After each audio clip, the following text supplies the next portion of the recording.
This is the Big O Show. This is the Big O Show.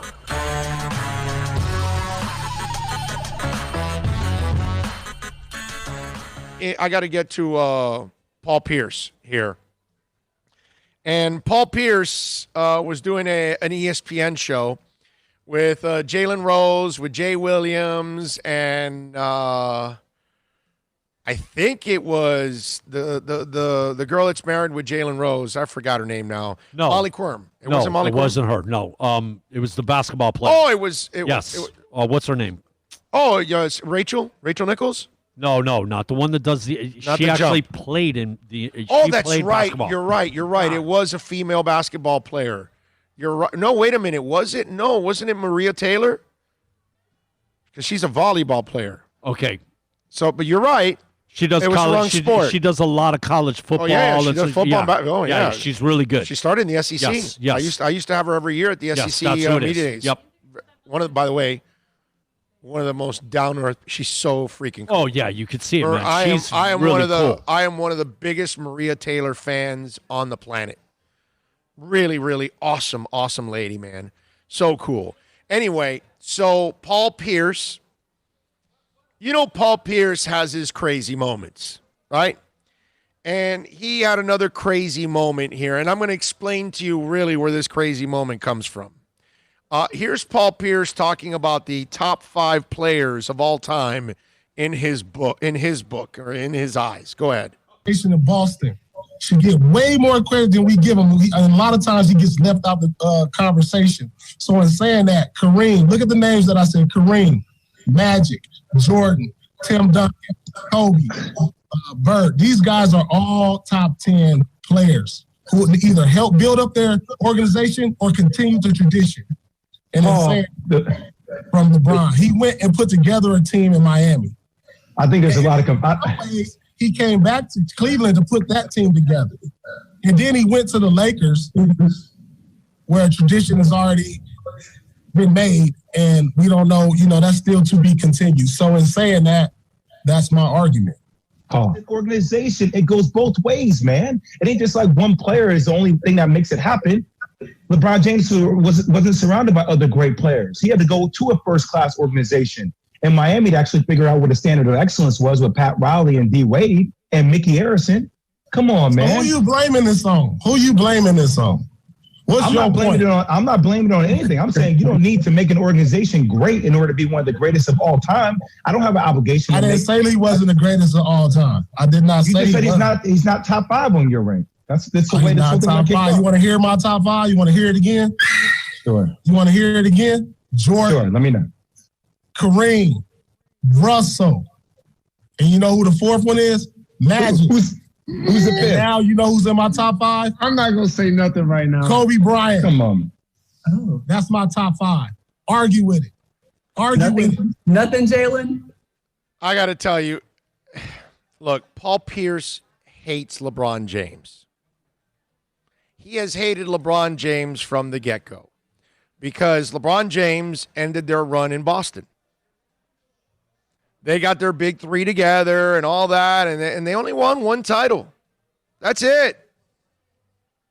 And they were a really good team, but they won 1 title. It never became a dynasty, and they never even went back to multiple finals or anything like that. So I think Pierce and Game 6 in Boston, where LeBron, that was his coming out party. That was the game that he kind of shed all that stuff about big games and big moments and all that stuff. That was kind of the graduating moment for him. And it happened at Paul Pierce's expense. And then it became such a good situation in Miami that Ray Allen looked around and said, yeah, Paul, you're getting really old. And he basically, what Ray Allen did is what LeBron did to Wade and everybody else after the 4th year. Yeah, you guys are breaking down. This is not good. I'm going to go to Cleveland. They've got a bunch of young guys. I can win with those guys now. And look, I have my own things with LeBron that I don't like. Okay? I hate the way he handled things, how he left Cleveland and how he left Miami. I think he did a piss-poor job there. I think he was disrespectful to Pat Riley. I'll never forgive him for that. And I will root against him every day of the week and twice on Sunday. Okay? I'm grateful that he came here and we won the titles. That's great. We move on. It's like a bar of soap. I've used it. I'm getting rid of it. Okay? It does not matter to me. He does not matter to me. But I will say he's one of the 5 greatest players I've ever seen in my life. He's not Michael Jordan because he doesn't have that edge that Michael has and has always had from North Carolina on, that he will gut you like a fish and he doesn't care who you are. Okay? He is not passive aggressive. He is the in-your-face guy. You get in his face, oh, okay, I'm going to get in your face now. You know, he's the guy that is going to make sure he has the last word, no matter what goes on. LeBron James was never cut from that cloth. He never will be. It's rare. Those are hard to find, bro. Yeah, he doesn't have that jugular, right? Jordans are those are the Muhammad Alis, bro. Those are the Edwin Moses of the world. You know, those are the Hank Aarons. Those are the guys, the Jackie Robinsons. Those are the guys that are not going to be denied. You're just not going to stop them from being the best at what they do. And LeBron is one of the best, but not the best. And I love Kobe. I think Kobe's an awesome player. LeBron's a better player than Kobe, dude. Kobe for a final shot, okay. But outside of that, LeBron is better than him in everything else. He's been a more efficient player overall.